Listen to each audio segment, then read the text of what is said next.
Assalamualaikum warahmatullahi wabarakatuh.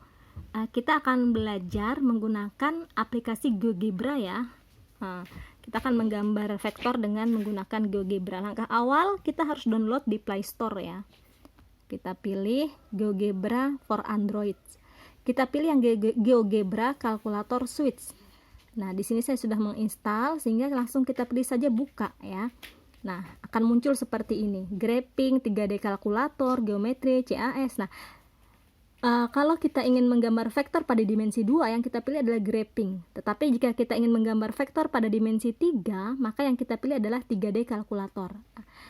Pada yang pertama kita akan menggambar dimensi 2 ya dulu ya, vektor pada dimensi 2. Kita buka graphingnya. Kita cek pengaturan. Nah, di situ ada pengaturan umum ya, ada pembulatan, ukuran sudut, pelabelan dan seterusnya. Kita akan pilih pembulatan ke 2 angka desimal. Jadi jika ada hasil yang menunjukkan bukan bilangan bulat, maka dia menunjukkan 2 angka desimal di belakang koma. Kemudian tampilan grafik. Tampilan grafik sini ada tampilkan sumbu-sumbu dan tampilkan kisi-kisi, jarak atau panjang. Nah, jadi kalau misalnya kita menentukan jarak atau panjang vektor, nah otomatis dia sudah muncul ya jarak atau panjangnya. Kemudian labels. Nah, di sini dia belum muncul sumbu x, sumbu y-nya ya. Nah, maka bisa kita munculkan. Nah, sehingga muncul sumbu x ya pada koordinat kartesiusnya, sumbu x dan y pada bidang koordinat kartesius. Nah, selanjutnya kita akan menggambar vektor ya. Menggambar vektor dapat dilakukan dengan 2 cara ya. Menggunakan aljabar ya, kita ketik satu persatu titik-titik yang diminta pada soal ya, atau menggunakan peralatan.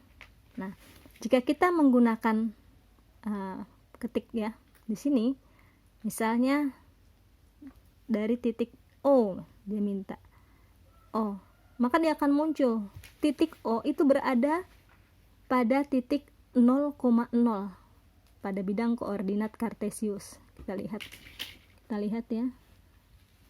Nah, dia berada pada titik 0,0. Nah, kita cek lagi di aljabarnya. Nah, kalau kita ingin menambahkan titik berikutnya, kita klik saja di sini. Nah, akan muncul, masukkan. Kita klik lagi, kita ketik lagi B. Nah, bisa B, bisa P, bisa Q, terserah saja ya. Ini kita misalnya B, tergantung soal di bukunya nanti. Misalnya B 3,4, dia akan muncul 3,4 begitu. Nah, kita klik lagi C nya dengan cara yang sama ya, seterusnya ya. 3,4 atau C nya misalnya min 2, min 8. Nah, dia akan muncul begitu. Nah, kemudian D-nya kita ketik lagi dalam kurung, misal ya 2, min 5. Nah, dia akan muncul begitu. Kemudian misalnya kita disuruh, ini sudah ada titik-titiknya ya. Nah, kita akan membuat gambar vektornya ya. Nah, ya. Kita klik lagi sini titik 3. Nah, muncul lagi masukan. Kita ketik saja biasa vektor. Jika kita membuat di aljabar ini, kita ketik satu-satu vektor. Harus dipastikan harus benar ya. Vektor dalam kurung dari mana ke mana. Misalnya dari A ke B. Vektor dari, karena kita tadi pakai huruf besar, dia harus besar ya, A ke B. Nah, maka akan muncul vektor dari A ke B. Ini jika kita menggunakan aljabar.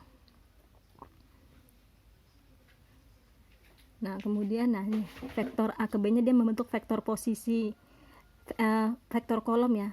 Di sini dia membentuk dengan vektor kolom 3, 4. Penulisan vektor tidak menggunakan koma ya, sehingga di sini dia membacanya 3, 4 begitu, tidak ada komanya. Kita juga bisa menggunakan peralatan jika ingin lebih cepat. Kita pilih sini banyak ya, ada basic tool, ada edit ya, ada measure.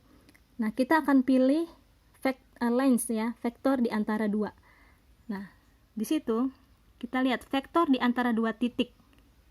Nah, perintahnya pilih titik awal kemudian titik akhir. Misalnya titik awalnya adalah dari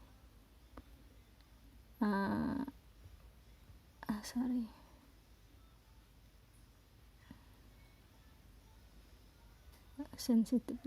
Misalnya dari B ke C. Nah, pastikan ini vektor di antara dua titiknya nyala ya. Dia jika sedang kita gunakan dia tebal di situ dari yang lain, B ke C. Kemudian misalnya C ke D. Nah, seperti itu. Nah, kita lihat di aljabarnya dia akan sudah terbaca sudah vektor dalam kurung C ke D adalah hasilnya adalah 4 dengan 3. Kemudian jika ada perintah disuruh mengukur jarak atau panjang vektor tersebut, ya kita pilih saja di sini jarak ya, Morse.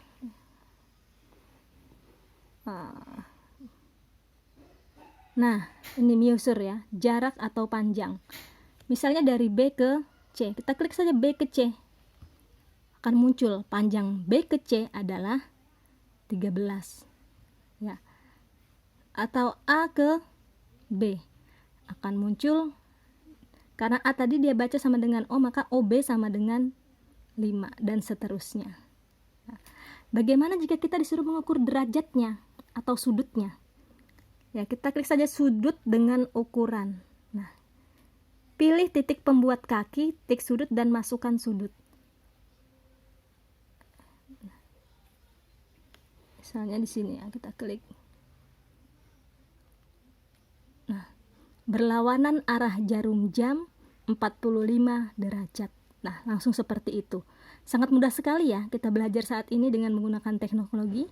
Semoga semakin semangat belajar matematikanya. Assalamualaikum warahmatullahi wabarakatuh.